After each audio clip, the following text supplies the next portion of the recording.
solve these problems for 10 minutes when you can actually finish it in 10 seconds. There's a lazy way, a standard way, and a boss way for solving these systems. If you don't know the difference, you are wasting your own time. Today, we are mastering the 3 levels of simultaneous equation. Let's dive into the easiest one first. Alright, we have Ali bought 3 pens and 2 books for $12, while Bob bought 5 pens and 2 books for $18. Before you start calculating, take a look at the books both of them bought.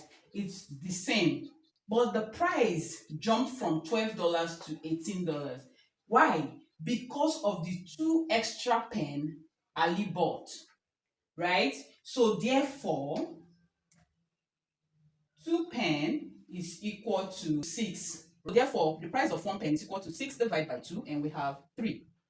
So we're going to find the price of book by substituting 3 for p in equation 1. Equation 1 is 3p plus 2b is equal to 12. So we have 3 times 3 plus 2b is equal to 12. So 2b equals 12 minus 9. So we have 2b equals 3.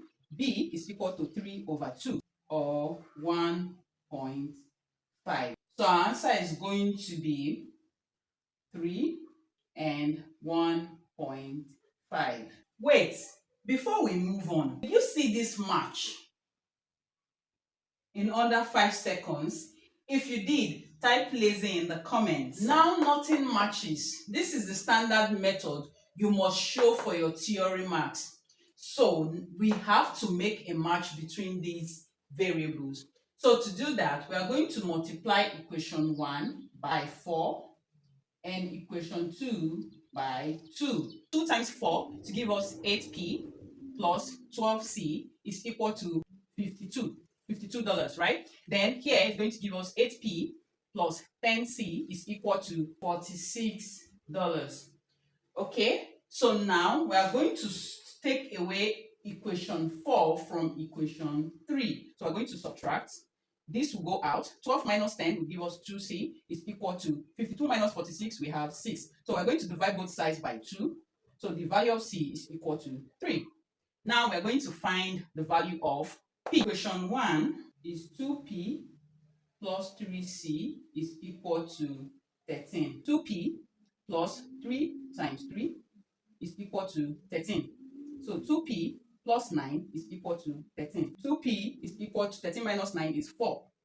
So we divide both sides by 2. The value of p is equal to 2. We have our answers as p equal to 2 and c is equal to 3. It's standard, clean, and you have your full marks. But now we are going to take a look at the boss. In this question, nothing matches. And your teacher tells you to multiply to make a match. This will result to huge numbers that invite silly mistakes that gives headache.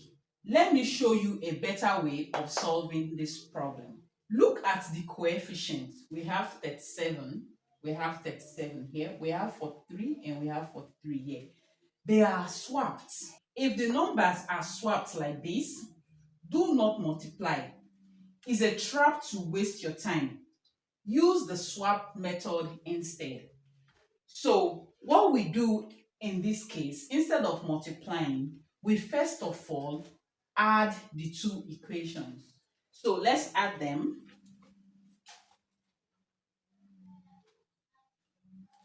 $37 plus 43 would give us 80s plus 80b, and this would give us 240, right?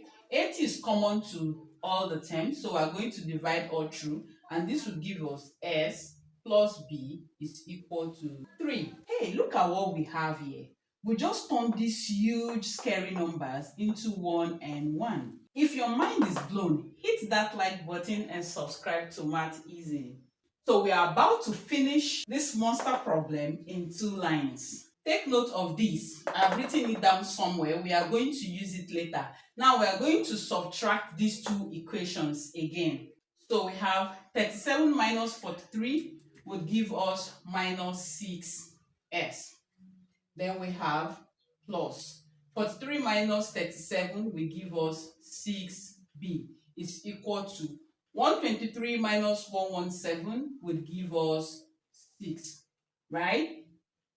6 is also common, so we are going to divide all through by 6, and we have minus s plus b is equal to 1. We are going to bring this back. We have s plus b is equal to 3, and we have minus s plus b is equal to 1. What do we do now? We are going to add both equations. This we cancel out, and we have 2b is equal to 4. b therefore is equal to 2.